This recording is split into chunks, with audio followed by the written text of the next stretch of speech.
you very much. Thank you. Before you get too excited with your applause, I do have a little bit of bad news for you.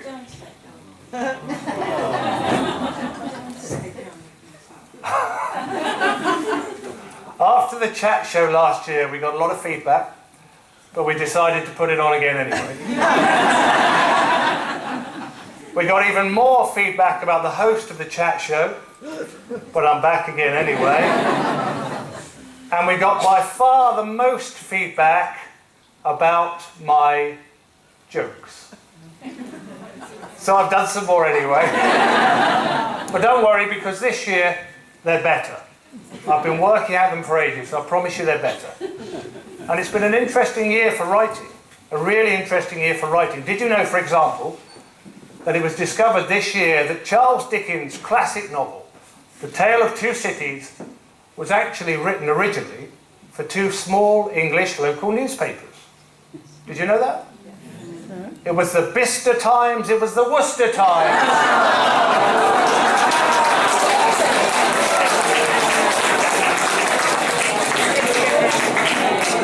Sort of half and half groans and laughter, which frankly is better than I was expecting.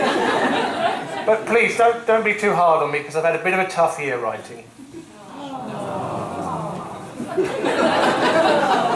Have you ever heard of the word empathy? I've had a bit of a tough year writing. You know how lonely it can get as a writer. I won't overdo the loneliness of being a writer. I won't overdo it. So to alleviate that loneliness, I thought I'd get myself a pet. I bought myself a little budgerigar. Well, he was going cheap.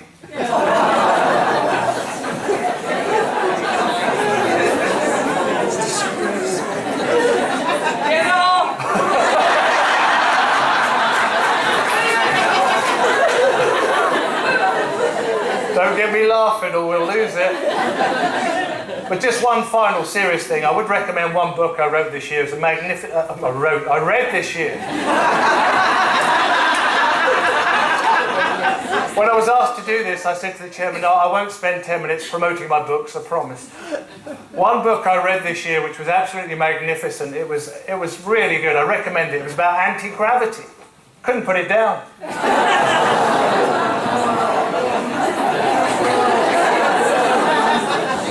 Shall we get on with it? Yes! In which case, ladies and gentlemen, please welcome your panel tonight. The editor of Writing magazine, Jonathan Telfer.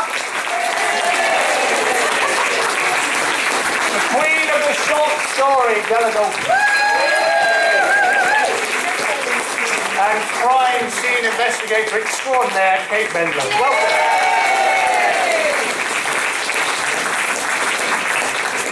Now, last year I introduced the panel, but this year I've set them a little challenge for a bit of variety. I've given them just one line to introduce themselves to you. So, Jonathan, please. Hello, I'm Jonathan Telfer, the editor of Writing magazine, which means I have the enviable position of writing and playing with words all day, every day, for a proper salary, and the unenviable position that everybody in my audience thinks they could do better. Probably could. And I'm Della Galton, and I've been writing fiction for about 30 years for an improper salary. But basically I'll write anything, almost anything for money. Well, we may test that later. Professional clue finder, crime writer, prone to sarcasm and swearing, and I'm also a big softie and a huge Snoopy fan. Oh. And I thought I ought to join in, and I was reminded when I was thinking about what to say about myself in one line of something my dear mother once said about me when there was one of those silences at a family dinner, and she looked over at me and said, "He means well." We asked for questions from you tonight for our panel, so I thought I'd start with one of those, and thanks for the questions you submitted. So, Kate, could I ask you first of all, if you could travel back in time to meet any literary character in the world of books, who would it be and why? It would have to be... Gosh, I pronounce myself as being really soppy, and this is quite sad. It would have to be Peter Pan because it was my childhood wish to fly with Peter Pan, and it's still there a little bit. Oh! I'm losing my image here. Yeah, you are. Yeah. If it's alright with you, I'll just go now. When I see you dressed in your whites, you know, with your gloves on and your crime scene look, I never think the same of you. No, that's it. I'm scraping up blood and wishing I was covered in fairy dust. What can I say? What about you, Della? Oh my god, I can't remember his name, but Lady Chatterley's lover. Oh. You mean Mellors? Yes. Yeah. And, you know, sometimes you're just going to risk a question knowing that you might regret it. Don't. Why? He seems such a nice, sensitive guy. I could do with a bit of gardening done. And leaving aside whether that may or may not be a euphemism. What about you, Jonathan? I'm sorry to change the pace. I think I want to cheat. If I had a time machine, I want to get Dante and bring him here. I want to know what it. Well, it's a long-standing wish of mine to rewrite the Divine Comedy, based on all our modern foibles.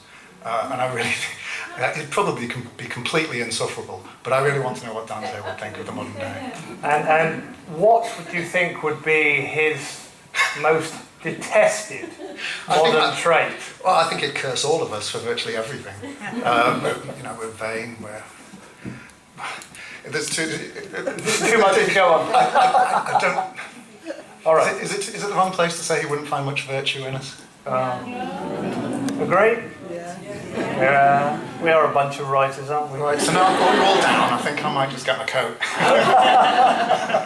I got worse questions for you yet. I'll give you an easier one. Last year we did a little something called the Dirty Dozen, which was basically an excuse for me to indulge myself with questions I would never normally dare ask of people. So I've come up with 12 again this year. But what I'm going to do to make it a bit more fun, and these are slightly offbeat, slightly quirky, slightly weird questions, to make it more fun, rather than me just deciding on which numbers, I'm going to ask you again to choose a number between 1 and 12 to ask. And I think we're going to ask Della this one first. Oh my god. So, no pressure. Give me a number between 1 and 12. What do you expect? I expect you to be in harmony. This is Swanwick. I heard 8. Okay, number 8. Oh dear. What do you really think of Harry Potter? Can we have number 2, please? This is a terrible confession. I've never read Harry Potter. Have you never been tempted to read? I did. I think I may have once read the first page of one of the books, and then I thought I really ought to start at the beginning, and then I haven't yet. But I will. I'm just a bit of a late starter. Has anybody else not read the Harry Potters? They're just trying to make you feel better. Thank you. They're nice like that. Kate, a chance for you to restore your reputation as mean and unpleasant. What do you think? Oh, I absolutely love it. Honestly, I'm not doing much good here, but no, it really, every one of those books had me absolutely hooked and addicted. And a few years ago when we took our girls to Florida, we went to Universal Studios, and I walked in the Harry Potter experience and was like, and just ran off and forgot I had kids with me, basically. For me, Harry Potter, yeah, absolutely brilliant. If you haven't read it, you really, really must. Okay. And did the police find out about your abandonment of your children? No comments. What about you, Jonathan? I'm sort of halfway between the two. I haven't read the books in there, and I think I've read about half of one of them over somebody else's shoulder. I don't hate Harry Potter. I think what's so wonderful about them, and I think this is why they're so sort of instantly enduring, is the world building. I really like the background, the sort of depth, if you like, that goes into it. People sort of hold up Tolkien as a master world builder or whatever. I think it's there in J.K. Rowling's stuff too. Sorry, it's a bit controversial. Are there any Tolkien fans in? Just the 1 or 2. Oh God. Has anybody brought their axe? It's kind of difficult not to be a Tolkien fan, isn't it? Yeah. So, who likes Harry Potter in the audience? Yeah. If you haven't read it. Get on that side of the room and we'll fight. Before we descend too much, I will ask you a serious question to help us on our writing track. You've all done very well out of the writing industry. What's the secret of success in writing, Kate? Persistence. Yeah, okay. Yeah. Simple as that. Della? Yeah. Diversify, I think. Is that to make a living? Oh yes, Yeah. I absolutely agree with Kate. Persistence is it, because I had a quote the other day. Winners are contenders who didn't give up. Ah, winners, And yeah. that's so true about writing. Oh, I want to get a tattoo that says that. Bit long. To go with the other ones? Yeah. Yeah, we won't go into that. Just picking up on that, Della, and being a little cheeky, because I know more of your writing career than perhaps some of the audience do. How far did you go diversifying yourself to make a living? Oh, not very far. Is that true, Della? No, Simon. You said this was going to be a family show. What was your secret life of writing, Della? I think we're going into erotica, aren't we? Oh, I never said the word! But actually, I didn't actually. Fran's here anyway. Where's Fran? Fran's doing the erotica course. I didn't really do it for that long. The writing of erotica. Right, Della. You're amongst friends. I don't do erotica for very long either. But that's another story. Jonathan, you're in a uniquely privileged position to tell us, with all the great writers you've been lucky enough to deal with, what would you say is the secret of success in writing? Persistence, diversification. Great answer. Turn your hand to whatever you can, but be pushy as well, I think, is an important. In my own career, I think I could have been pushy over times. But a difficult balance, because I expect many of the people there would like to perhaps get articles in Writing Magazine and write for you. Yeah, don't So what's the way to do it? Well, I think perhaps pushy is the one word. You need to take an opportunity that's in front of you and perhaps make a case for being able to do it. But obviously don't badger an editor. So tread a fine line. It's a very fine line. That's 90% of the work, learning where that line is. Yeah, okay. What's the funniest experience you've ever had in writing, Della? Funniest. Yeah. Strangest, whatever really made you think, oh, that was weird. I've had several different names and being introduced as other names sometimes at conventions, and then people in the audience saying, no, that's not your name. You're Della Galton. That's a bit strange because I just write under different names, but funny, strange. Getting recognised once by a woman in India, and just after I had my first novel published, and she was looking at me all night, and eventually she came across, and I was really thought, this is it, I'm going to get recognised. And she said, my husband and stepson were sitting there, and she said, I know you, don't I? You're on the checkout in Tesco's. Right. Thanks a lot. So that's Della the checkout girl. Oh, what about you, Jonathan? You must have some interesting experiences. I can't. Do you know? I don't think anything funny's ever happened to me. I'm sorry. I don't. Okay. I don't believe that for a second with some of the stuff you publish. In a nice way.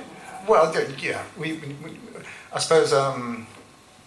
I've never been mistaken for anyone. I've never been recognised anywhere, so that's nice. Do you like that? Yeah. I quite like the anonymity of magazine work. When they made me put my picture on page 3, you know, it was very discreet.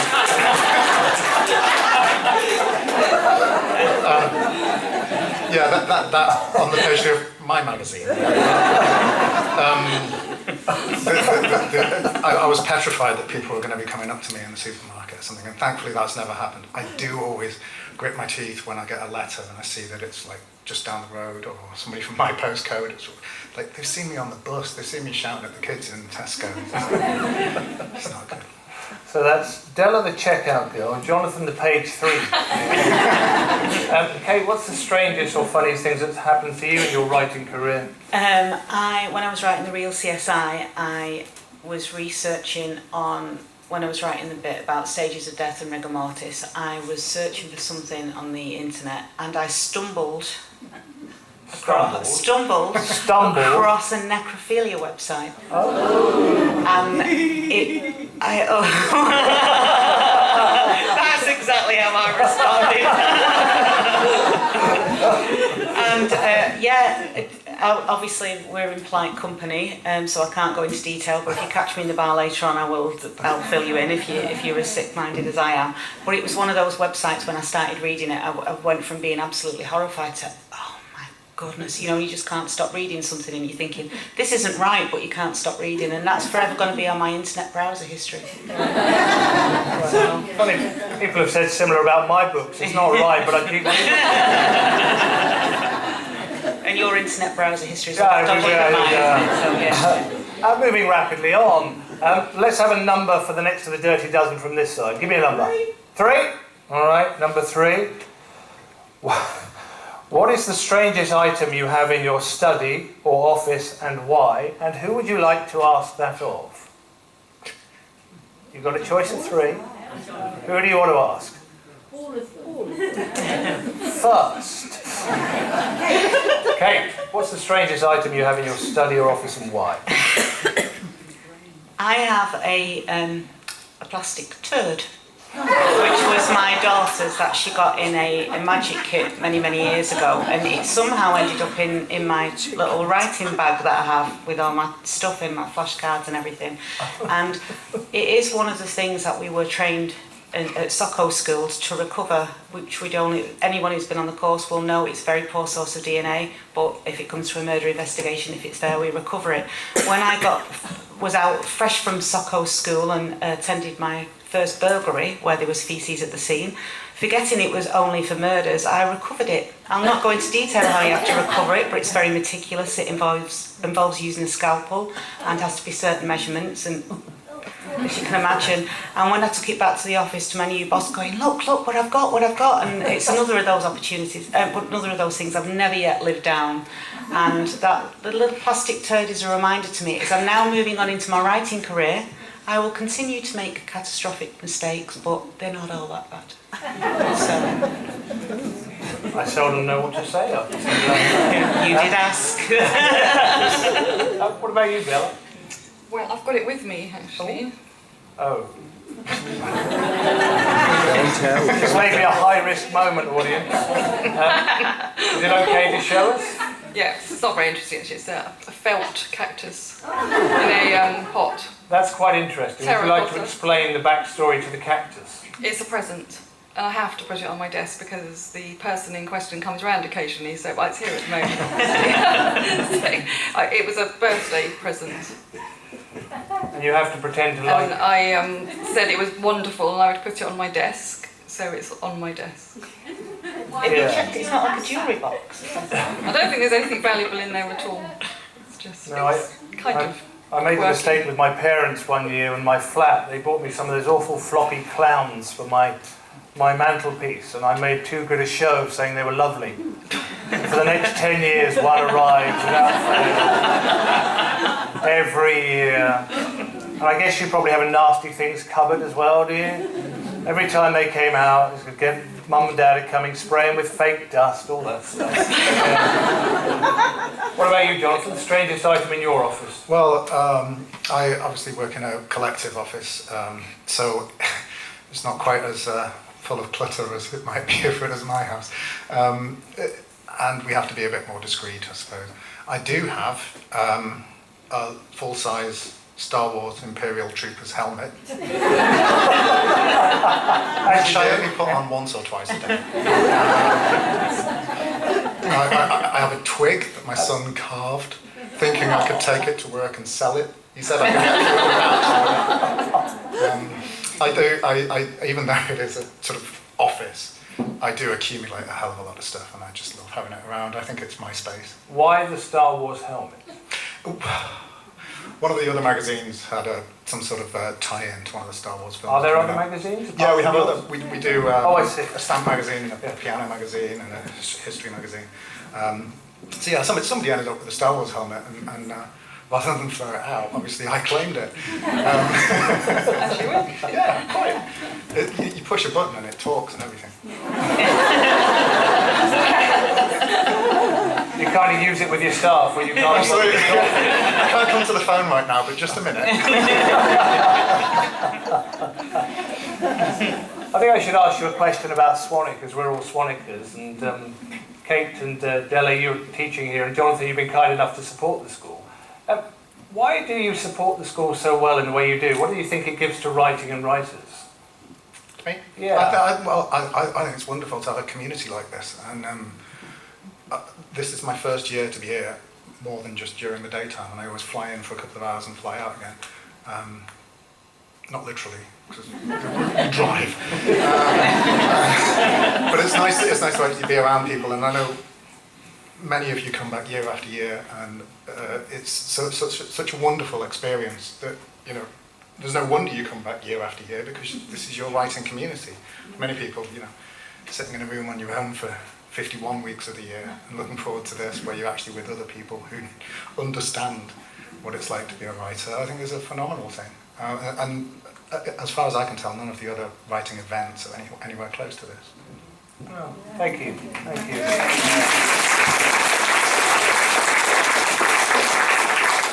Della, what is it that brings you back, apart from being paid? There is this sense of continuity about it. It's very lonely being a writer.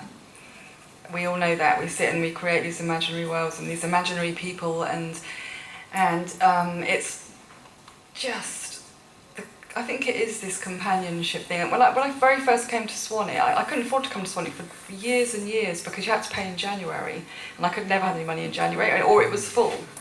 And then one day when I finally did get here, it was like I was walking around and it was like, this is hallowed ground. There's famous people here, famous writers, and they said about Swanwick, you could sit next to someone at breakfast, some little old lady, they told me, and she would be a novelist of 90 novels. You know, and that is true.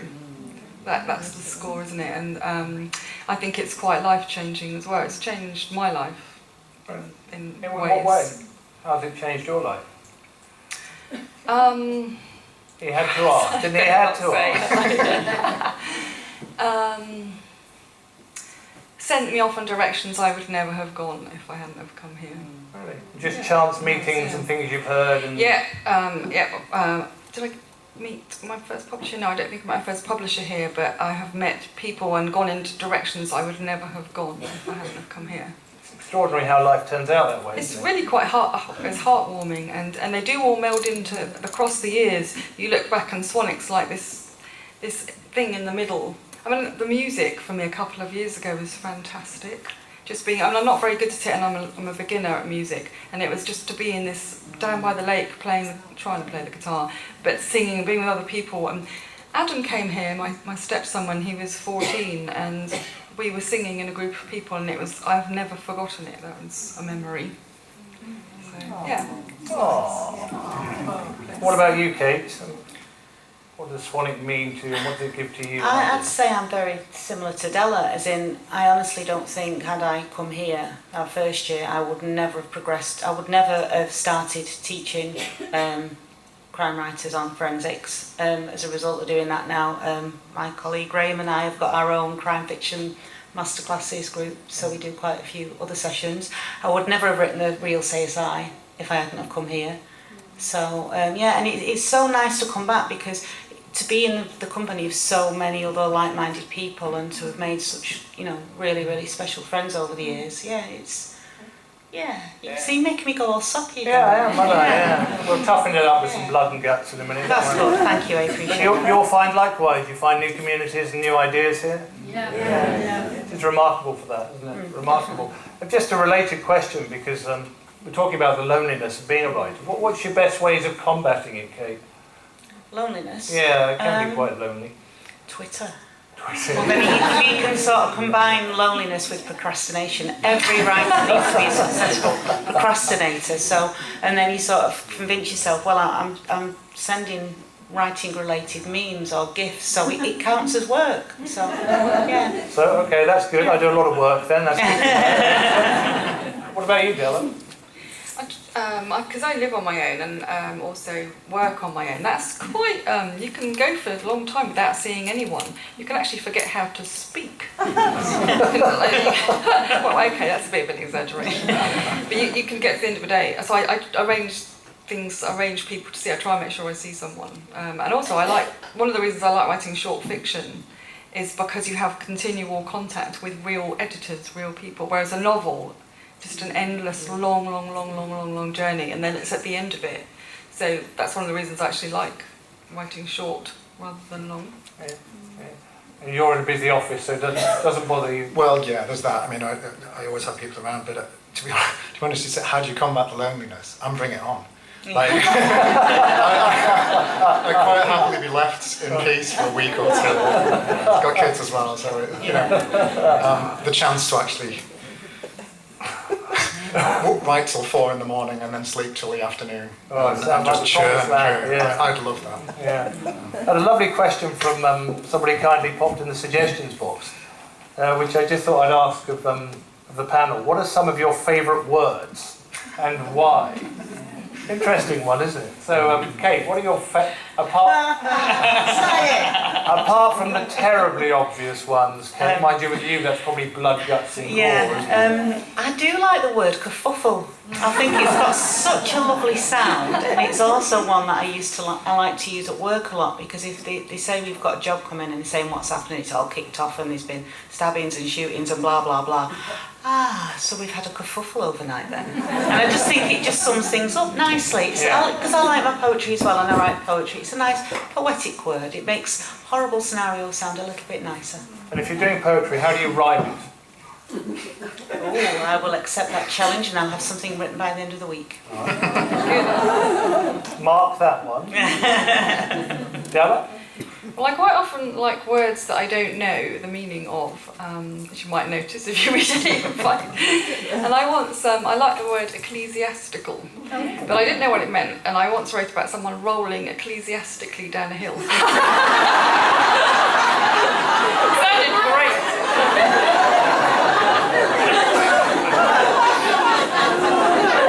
Then someone did tell me.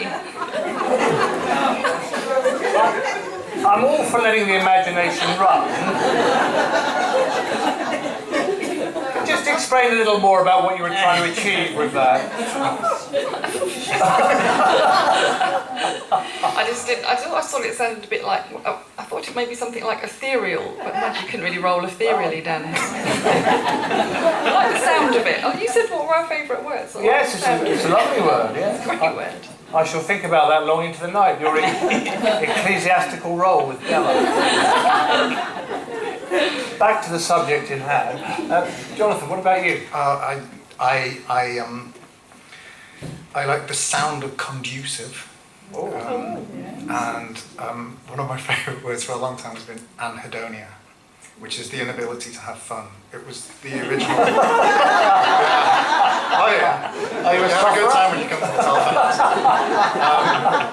It was the sort of working title for Annie Hall, the Woody Allen film, which is I think how I came across it. But obviously I'd divorce it from Woody Allen now. I just like the word, I like the sound of it, and I like the meaning. I don't like the reality. Reality sucks, doesn't it? Now, as a journalist, as I was for many years with the BBC, you learn very quickly about the importance of picking the right word. And for a very foolish spell, the BBC made me a news editor. I think there was no one else around that week. And I'd left the radio breakfast show I was in charge of, foolishly for the day, in the hands of a producer who I thought I could trust. And I was listening to the radio station news, who I won't name, but it was Radio Devon. At 8 o'clock in the morning to hear the lead story that there were calls for capital punishment to be introduced in Devon schools.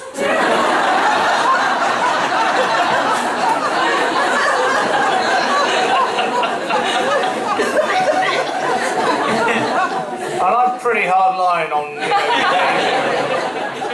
but even I thought that was a little on the harsh side. And of course you think the newsreader's just made a slip, but through the entire report, which went on for 3 minutes, the reporter was referring to capital punishment in Devon schools. A lesson in the importance of using words wisely. Right, let's have another of the dirty dozen then. So give me a number from this side. 10. 10, I think I got there. Okay. Oh, a controversial one. What famous writer would you like to erase from history? Present company excluded. Who would you like to ask that first? Della. Thank you very much. Well, naturally, I wouldn't like to erase any famous writer from history because that would be a very, very, very horrible thing to do. But if I was going to have to, this is going to be very controversial. David Williams. David Williams. David Williams. Anyone else that starts doing something else before they start writing. Yeah? Yeah. Agree. I think that's a sentiment which is quite widely shared. Why does it narc you so much? Why do you think? Are we playing the questions then? It's just, I don't know, it always seems like they didn't do it the hard way. Although I do actually think his books are quite good. Because my stepdaughter loves them. We have arguments about it. But she says he presses all my buttons and she's right. But it is anyone that does like celebrity first. I was once asked to go and ghostwrite some novels for a celebrity, ghostwrite some novels because they wanted the celebrity's name and someone else to do the one. But celebrities going in the back door.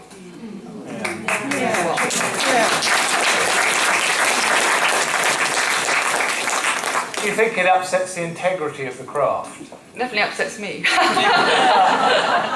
Yes, actually, because a lot of I know he does actually write his own books, I think, but a lot of celebrities don't. And I went for an interview and it was come in Della and meet our author. Hang on a minute, who's the author? Yeah. No, it's like this is actually the celebrity with the name that was going to go on the cover. Yeah, understandable. Jonathan, who would you erase from literary history? Well, I think it's dangerous territory. I think. That's why I asked it. Yeah, I think none of us can be the policemen of taste, police people of taste. And I think as soon as you start stripping people aside for non-editorial reasons, well, for editorial reasons you can't strip anybody out because, you know, one man's. Well, I can't insert an X and Y without doing it myself, can I? So, it's not good practice, and I think there are many writers, many of us will look down on, but you know, the 99th person in the room will be a hero. So I don't think it's fair to actually dismiss anybody, apart from, as Tina pointed out to me at work, Hitler. Which I think is a fairly safe answer. But, All right. you know, Mein Kampf is actually a proper book, and he Safe did do choice. it before he got famous. Yeah. So. I think that's a safe choice and a very diplomatic answer. Yeah. Did you see the headlines? Writing magazine editor says. Who would write them? Well, unfortunately, that was going to be a source of income for next month for me. Thank you for scuppering that one. What about you, Kate? I haven't got a problem answering this one at all. I'm going to get a little bit political here, and I'm going to say Germaine Greer. Because she has been more damaging to feminism than the patriarchy ever could. Really? Absolutely, yeah, absolutely. So, All right. Well, I feel slightly obliged to defend her as a Cambridge as the lad. female eunuch. Do carry on. Was not what I was going to say. Sorry.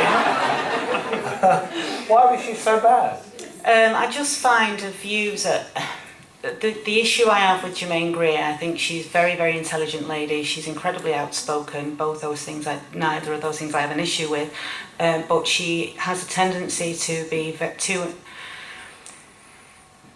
I think when you have a strong opinion, you have to be open up to debate and you have to respect other people's viewpoint. And Germaine Greer is not one of those people who can be swayed. And I find particularly some of the comments that she's made more recently on transgender and the Me Too movement are absolutely disgusting. And that is one of the reasons why I Yeah, there is a big debate rolling about that, but as it's a political rather than a writing one, we'll carry on. Yeah. Just flipping it around, I mean, I've asked about who you would like to erase from history. Who are your favourites? Who is your favourite, Kate, writers?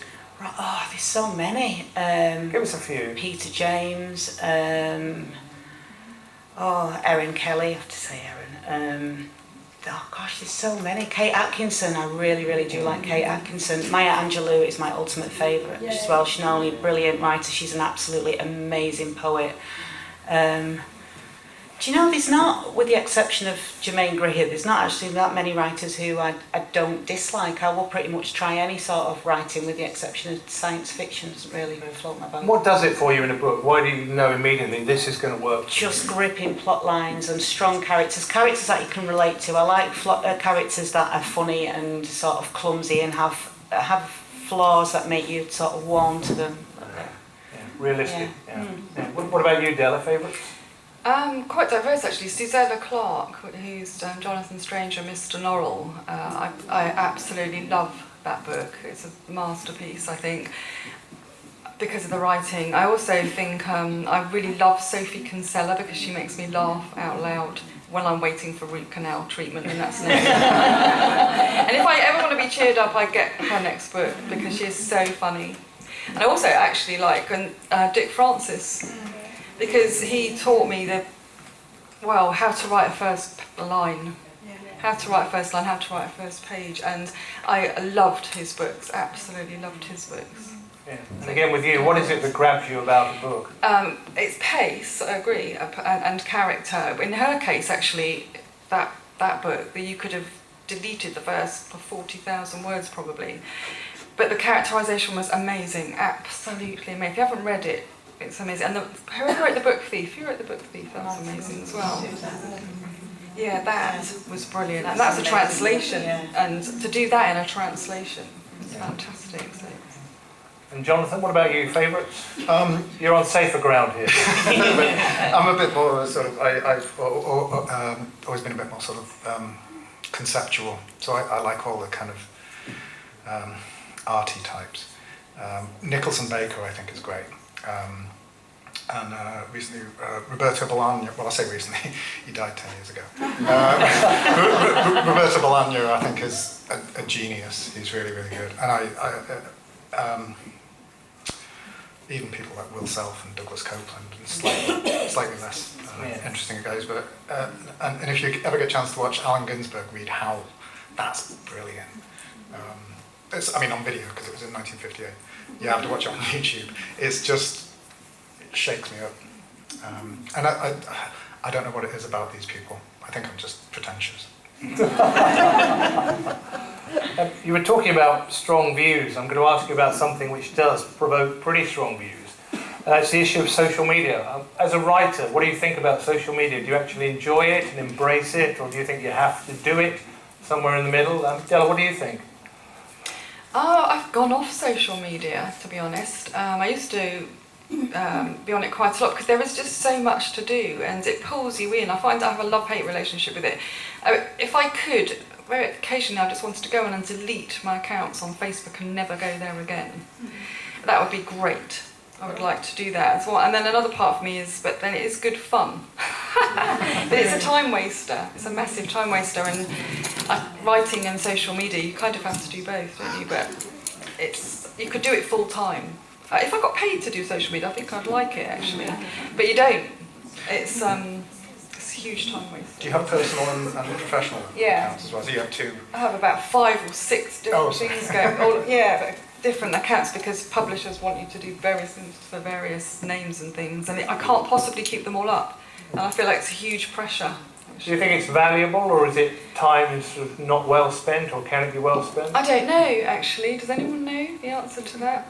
kind of, you hope, it's a bit like advertising, Coke advertising, isn't it? They don't know which adverts work, so they just continue to do them all. Apparently, and I don't know, I think social media is a bit like that. It's great for connection with people, but it's a huge time waster. Jonathan, you use social media at the magazine quite extensively. Yeah, we do, and obviously we're slightly more distant and the personal connection is not quite as strong, but I personally do find social media valuable and fun and a time suck. So, you know, you've got to do it in moderation, but I think it can be useful, and certainly to combat loneliness, if you do want to do that. I think Twitter, in particular, is a great way to get a very quick response to the right words. You know, Facebook, it can be a bit disheartening if you post, you know, put your heart in your sleeve and post something you really mean, and then get no likes. Where Twitter, you can get a slightly quicker response on, can't you? Or you're just refreshing the page, aren't you? But do you think it brings value to the magazine?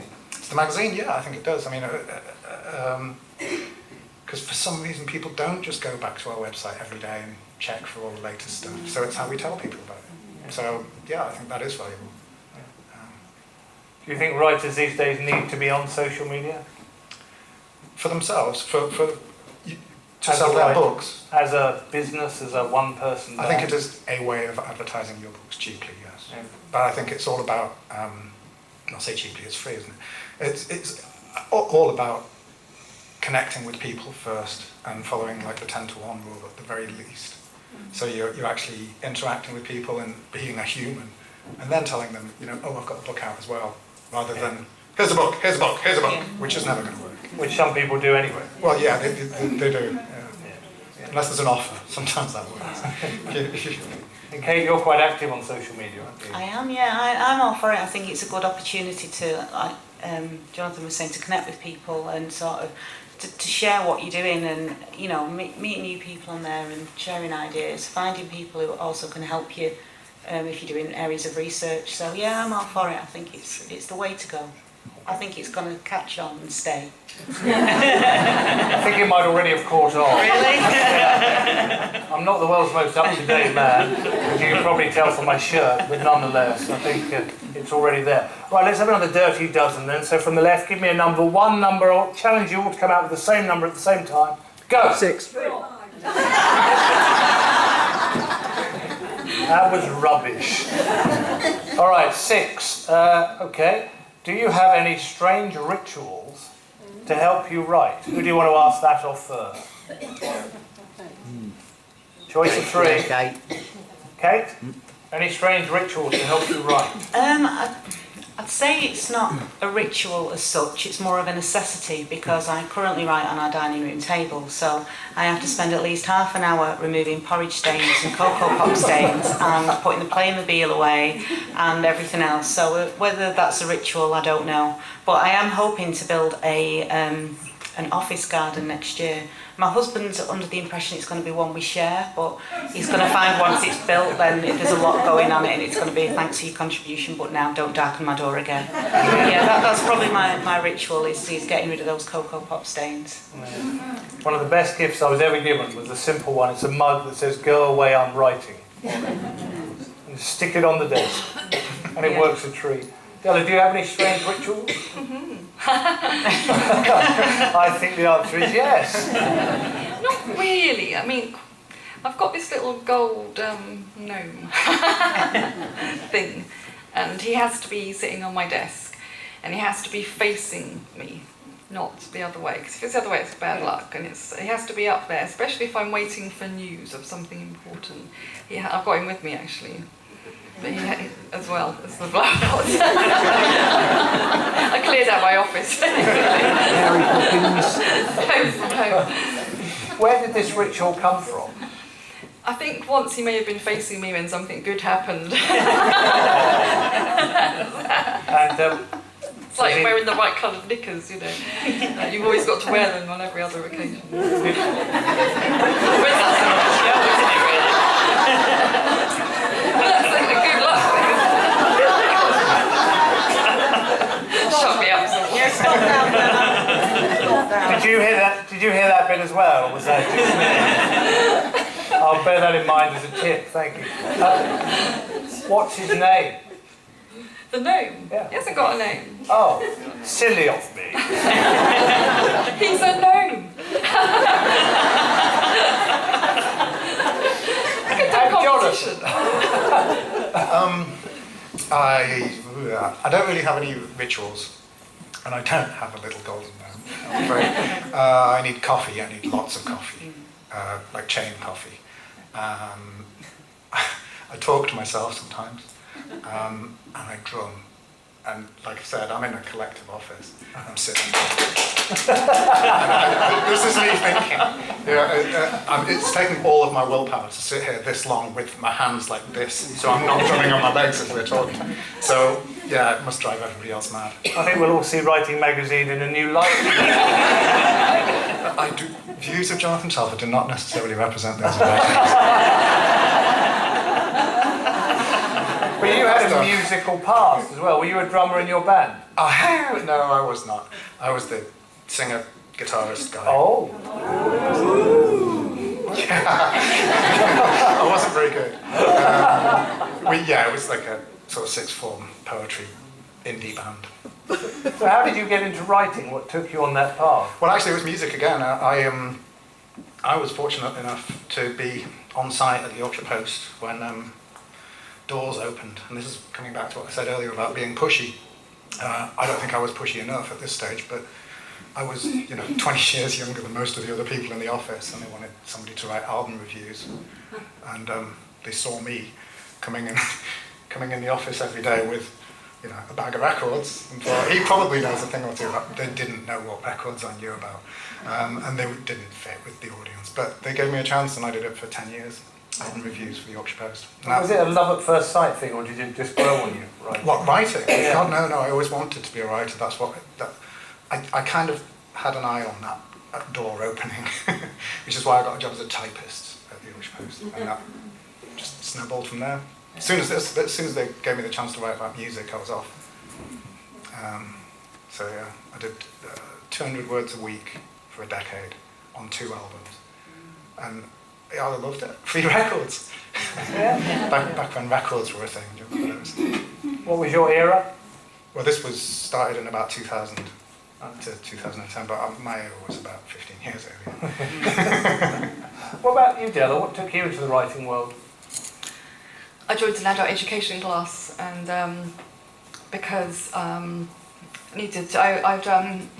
sorry, something in my I just got a new boyfriend, and we decided we didn't have enough in common, so we joined a writing adult education class, which I don't really know what took me there. And anyway, during that class, the teacher asked, has anyone had a success this week? And a girl stood up and she said, I've just sold my 27th short story this year to Loving magazine. It's a confession teenage magazine. And I just looked at her, and it was a defining moment. I thought, I want to do that. That's what I want. I never really knew what I wanted to do before that moment, and I'm going to do that. And that was what took me into writing. So it was adult education writing class. And you did it. And how many short stories published now? Well, I did have, it was 1,500 a few years ago. So a few more since then. You're getting the hang of it now. Yeah. Oh, God knows how many rejections along the way, though. So. I think we've heard repeatedly over the past hour and past couple of days, rejections are part of writing life. What about you, Kate? What took you into the writing world? I've always wanted to write from being very, very small, and when my youngest daughter was, when I was on maternity leave with my youngest daughter, I joined a local writing group, and I'd always written poetry, and I wanted to try something different.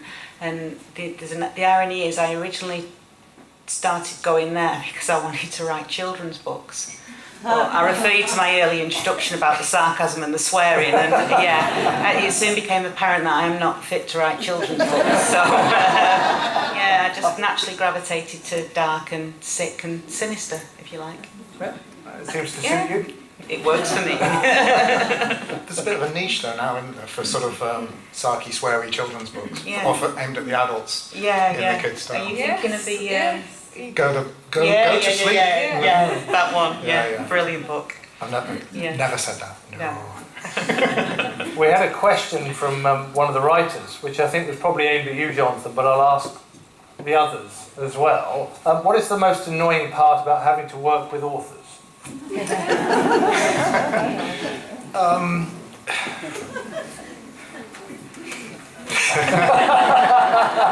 can feel another headline coming.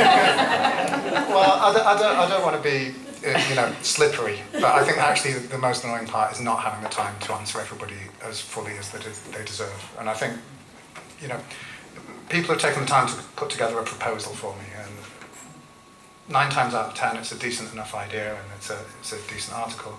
But 9 times out of 10 I've had 9 other ones this week.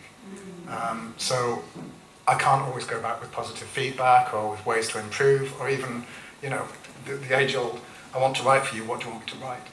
So I've got a lot of things to get through and I don't really have the time. So I guess the slippery answer is that the annoying thing is I don't have enough time to give everybody the time that they deserve. And there is no more. You learn early as a journalist to keep quiet and let people talk, but you got out of that one. Della, what, if you could ever find anything possibly annoying about working with wonderful fellow authors like Kate and I, what would it be? Or we could flip it to working with editors. Yeah, Well, I don't so want, slippery. we don't want to do that. Editors keep asking for changes of your brilliant work, don't they? I think it's the impatience as well. Actually, it probably works the same because when you write something, you want instantly to get the feedback, and you have to wait a long time sometimes, and so it's probably the time element thing again. But working with other writers, I have worked with other writers. I've worked in editorial positions too, and again it's the impatience, because you can't possibly, you care about, I care about writers a lot because I'm a writer, and when I've been working in editorial positions, it's so hard because you can't possibly do what, there's not enough time to give feedback to writers. And so many writers ask me, from my job as a tutor as well, why can't they just give you a line of feedback? And I know from being on the other side, because they don't have time, and it's not their job actually. It's not their job, an editor's job, it's our job. It is hard. So it's time and cuts from above. Yeah. And Kate, I suspect I might get a more forthright answer from you. It's when a fellow writer shares their idea with you and you think, oh God, I wish I'd thought of that. Yeah. I call that people stealing my ideas in advance. It's annoying, isn't it? Yeah. And then they go on to have riches and success. While you eat beans on toast. Not that we're bitter in any way. In no way. I think we've got time for one more dirty dozen, so give us a number over here. 6. Have we had 6? Yeah. 2, 3. I'm a man, okay? I can check a list or listen, but not both. 7. 7? Yeah, 7.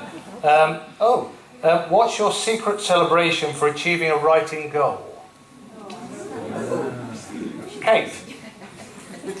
It's my secret celebration for anything in life is a glass of Prosecco. Yeah! Why not? And it's actually become a bit of a standing joke, this, because we've had such a beautiful summer. I'm sort of, at the moment, my children are playing with my next door neighbour's children, and me and the lovely lady next door have taken to sharing a couple of glasses of Prosecco or Aperol Spritz together while we watch the kids play. And it's got quite ridiculous because we'd been out shopping the other day and she'd been out, and we saw each other around dinner time, and she said, what have you been up to today then? I said, we've just been out and about, went to B&Q, bought a new toilet seat. And she went, fantastic, are we having Prosecco later? And the way she said it was like, we must toast this new toilet seat. But then the more I thought about the idea, I thought, do you know what, that works for me. Let's celebrate it. So yeah, for me, the answer to everything in life is Prosecco. Toilet seat Prosecco. Della? Well, my partner's got a hot tub, and Oh, ice cream in the hot tub. Works for me. that's class. In this weather as well, when it's hot, it's inside this hot tub. It just opens all of the doors to the, like, I don't know what you'd call it, a room with doors that open wide.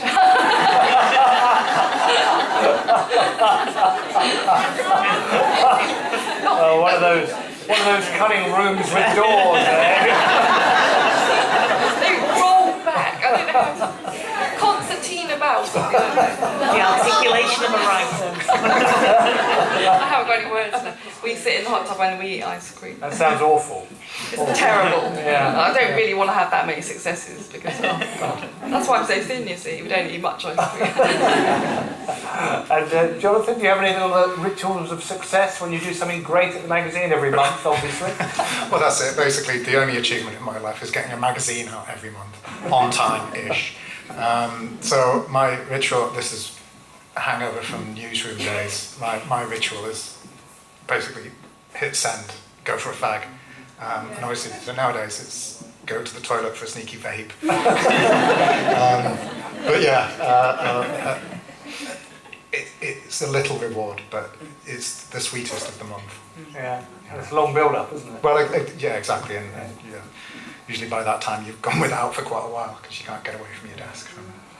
Well, bizarrely enough, we're coming towards the end of our time, and it's zipped by as ever it does. So I'm just going to ask one final question of all of you, and I think it's something which is important because it's something we all share, but I'd like to hear your opinions of it. Kate, what does writing and the writing world mean to you? Not only for me, it's been writing is amazing because I've gone from obviously a career as a soccer that I've absolutely loved and I'm passionate about, but I'm ready to sort of move away from. And writing has given me something that I equally love and I'm passionate about. And for me as well, I think it's this community of writers when we all come together. I've realised how bloody nice writers can be, the majority of them, because I like to think certainly that we all do sort of support each other and we're rooting for each other, and that's quite special. I don't think there's many sort of careers or industries, if you like, that has that sort of feel. So I think we're pretty special. Yeah. Some people more special than others. Absolutely right. Yeah. Della? Yeah, it's my raison d'etre writing, I think, and I've said before I was once in a fire, and having got out of the building and also got my animals out of the building, and the firemen, we were watching the house burn from the opposite side of the road, and the fireman said, "Is there anything you want to get out of your house because there's water coming through the ceiling and it will all be wrecked soon." And I went and got my computer, and it was still attached to, they noticed this a long time ago, in those days there was no backup discs, and it was still attached to the printer, and we carried it out of the house because it had all my work, not because of any other reason. I could get a new computer, but it had all my work. And so that's how it was, that when you in a fire, what's the most important thing? Well, it was that. I didn't realise until that moment, and that was about, 25 years ago probably. Jonathan, for you, what does it mean to you, the writing world? I can't top that. It's everything. I think to all my life, all of a love of words and playing with words, and to get the chance to actually just sit and do this all the time and tell stories or help other people tell their stories is just fabulous. Yeah. But yeah, I haven't got a body of work like Della's that I can rescue from a burning fire. But writing is a joyous thing, and I think words are a joyous thing too. If you know about words, you know about everything. Decode what words mean, and you already understand things that you think you don't. And they join us all together. Well, yeah, that too. Yeah. I'll have that. Yeah. I often think of all the things I've been privileged to do, the places I've gone, the people I've met, the things I've learned about myself and the world around me, and all through thinking and trying to understand and describe it and using words. I think if I'd have told myself when I was 17, 18, this sort of life was open to me and I would live it for the next 30 odd years, I would never have believed myself. It's been an absolute joy and a privilege. A joy and a privilege being a writer. I know you share that. And it's been a joy and a privilege listening to you tonight. So ladies and gentlemen, our panel.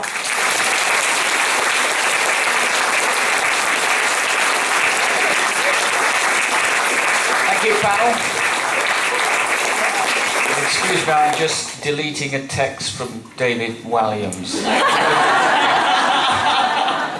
Before we ecclesiastically roll to the bar,